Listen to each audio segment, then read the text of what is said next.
Assalamualaikum warahmatullahi wabarakatuh. Selamat siang anak-anak. Baiklah, di sini Ibu akan menjelaskan materi pertemuan pertama yaitu dengan judul aset tetap. Oke anak-anak, di kelas 11 pasti kalian pernah belajar ya tentang aset gitu ya. Nah, sebelum Ibu jelaskan untuk materi hari ini, Ibu akan menjelaskan dulu tujuan pembelajaran pada hari ini. Tujuan pembelajaran pada hari ini adalah saya harapkan kalian dapat menjelaskan pengertian aset tetap. Yang kedua, kalian dapat menyebutkan karakteristik aset tetap.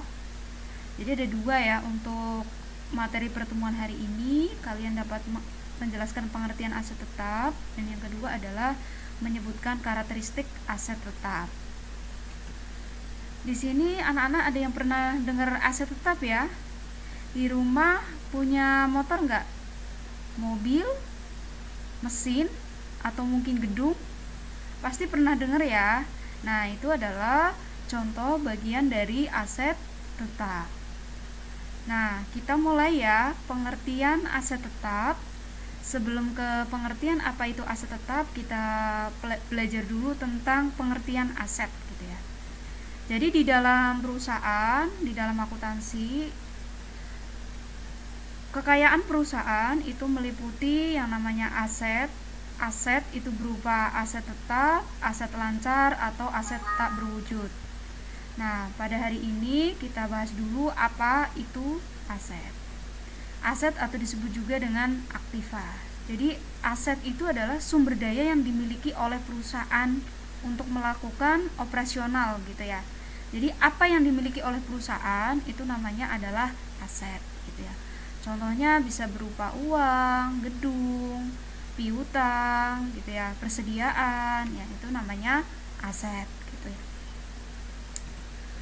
Nah, kalau menurut standar akuntansi keuangan, aktiva atau aset itu adalah sumber daya yang dikuasai oleh perusahaan gitu ya, sebagai akibat dari peristiwa masa lalu gitu ya, atau peristiwa transaksi yang terjadi sebelumnya gitu ya, dimana manfaatnya adalah untuk masa depan dan diharapkan oleh perusahaan. Ya, contohnya misalkan piutang. Piutang itu ya terjadi karena ada transaksi masa lalu gitu ya.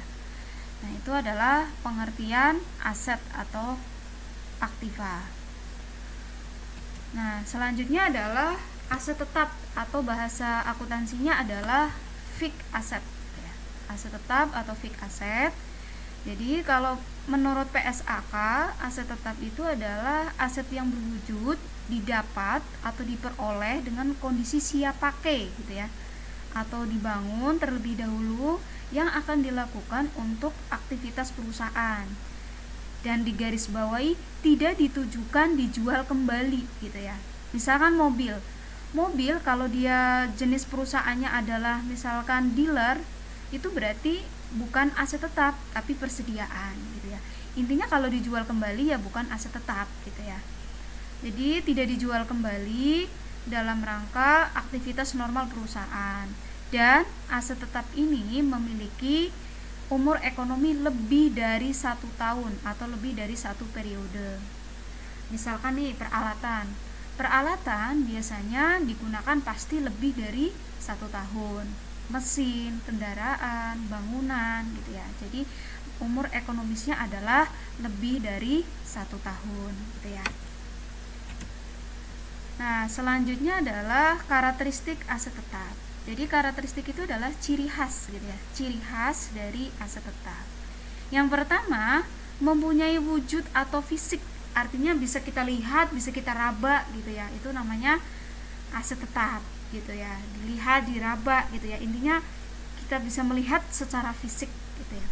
Yang kedua, digunakan dalam kegiatan normal perusahaan. Jadi bukan untuk dijual kembali, bukan barang dagangan gitu ya. Yang ketiga, memiliki nilai material atau harga asetnya itu cukup signifikan ketika kita laporkan di perusahaan. Misalkan tanah itu kan harganya mahal ya, jadi cukup besar kalau kita laporkan gitu ya. Bangunan gitu ya, mesin dan kendaraan itu harganya cukup material atau memiliki pengaruh besar di dalam laporan keuangan gitu. Yang terakhir adalah memiliki manfaat atau ekonomi atau tahun buku gitu ya. Nilainya adalah bisa diukur gitu ya. Misalkan nih, mesin atau kendaraan nilai ekonominya berapa tahun gitu. Berarti antara kita beli sekarang mesin dengan beli 2 tahun yang akan datang, itu harganya pasti sudah berbeda gitu ya. Jadi nilai ekonomisnya itu bisa diukur. Nah, itu adalah karakteristik atau ciri khas dari aset tetap. Nah, yang terakhir adalah contoh aset tetap yang ada di kehidupan sehari-hari kita yang digunakan biasanya oleh perusahaan. Yang pertama itu ada mesin ya, kemudian ada gedung, mobil, kendaraan, tanah gitu ya, peralatan gitu ya. Itu adalah contoh aset tetap. Nah, itu yang kita bahas di pertemuan kali ini adalah pengertian, karakteristik, dan contoh aset tetap. Semoga dengan video ini kalian dapat memahami materinya. Silakan kalian pelajari untuk pertemuan hari ini. Assalamualaikum warahmatullahi wabarakatuh.